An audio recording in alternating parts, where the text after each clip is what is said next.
Let's ride.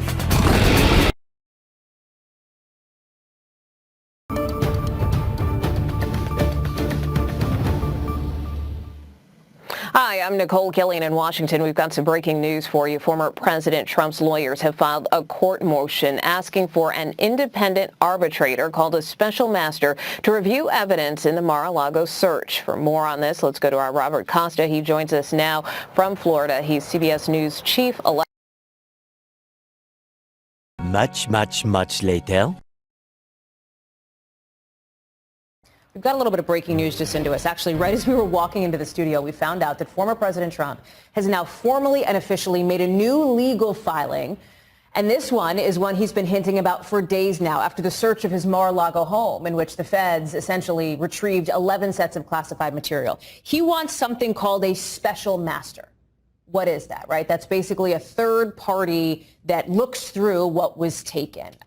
It's coming, as we're learning more now from the judge overseeing this case, that we might not get a lot of reasons as to the why of this search. Judge Reinhardt, Bruce Reinhardt, saying today that he's got to look and see if he's going to make any of this public once the government turns over its proposed redactions. You know, it's going to cross out stuff that's sensitive. The judge is essentially saying, hey, if too much of this is sensitive, if too much is blacked out, if it looks like some kid took a Sharpie and just scribbled everywhere, like it may be meaningless to actually release this to the public. Let me bring in now our reporter who is all over this story for us, and that is Ryan Riley. Ryan, let me bring you in first on this developing news, this special master. I want to note here that former President Trump, since Friday, has hinted his team would do this. His attorney went out on an appearance and talked about wanting to do this, and now they're backing it up with the paperwork. They actually have filed now for this third-party review. Talk about the significance.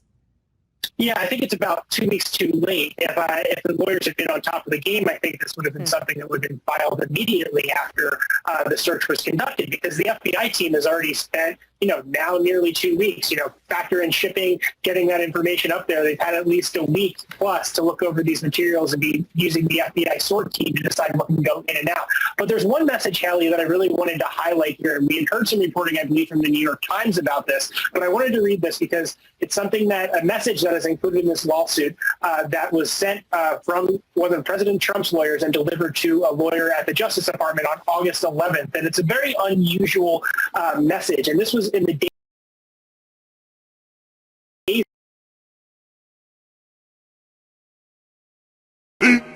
15 minutes later. Learn that former President Donald Trump has filed a lawsuit against the U.S. government following the search of his Mar-a-Lago estate. The FBI executed a search warrant 2 weeks ago as part of an investigation into the handling of presidential documents, including classified documents that may have been brought there. We have the lawsuit, and we're working on going through it all. Just stick with CBS 4 News for development. Eventually. Well, you got me.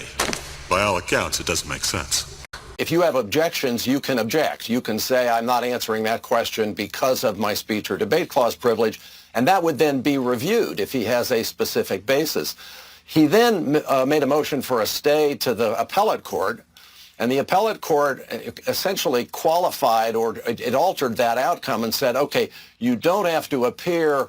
We're going to direct the district court to see if the court can enter an order that would carve out some areas, just some areas, where you don't have to answer any questions. So that's where it's at now. It's back in the district court, and the 11th Circuit said, come back to us when you're done and see what the district court comes up with.